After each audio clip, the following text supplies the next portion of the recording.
আজকে আমি যাচ্ছি 280 ফুট উঁচু একটা পাহাড়ে।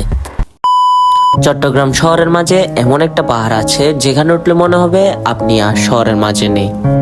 চারপাশে শুধু বাতাস, সবুজ গাছ আর নিচে পুরো চট্টগ্রাম শহর। এই জায়গাটার নাম বাটালি হিল, অনেকে আবার বলে জিলাপি পাহাড়। এটা চট্টগ্রামের সবচেয়ে উঁচু প্রাকৃতিক পাহাড়। টাইগার পাসের ব্যস্ত রাস্তা থেকে মাত্র কয়েক মিনিট হাঁটলে হঠাৎ করে পরিবেশ পুরো বদলে যায়। আর সামনে দেখা যায় একটা আঁকাবাঁকা পাহাড়ি রাস্তা। এই রাস্তার শেপটা এতটাই ঘোরানো যে স্থানীয় মানুষজন এটার নাম রেখেছে জিলাপি পাহাড়। উপরে ওঠার সময় একটা জিনিস সবচেয়ে বেশি ফিল হয়, এই জায়গাটা শহরের ভিতরে হয়েও শহরের বাইরে। রাস্তার দুপাশে বড় বড় গাছ, বাতাসে অন্যরকম ঠান্ডা ভাব।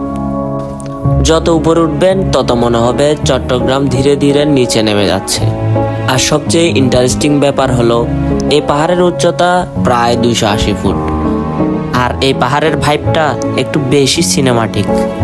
কিন্তু বাটালি হিল শুধু সুন্দর একটা পাহাড় না, এই জায়গার সাথে জড়িয়ে আছে ইতিহাসও।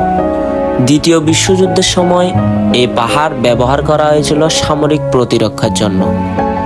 ভাবতে পারেন, যেখানে আজ মানুষ সানসেট দেখতে আসে, এক সময় সেখানে বসানো ছিল কামান। আর তারও আগে এখানে ছিল একটা লাইট হাউস, যেটা বঙ্গোপসাগরের চলা জাহাজকে পথ দেখাতো। মানে এই পাহাড় শুধু একটা টুরিস্ট স্পট না, এটা চট্টগ্রামের ইতিহাসের একটা অংশ।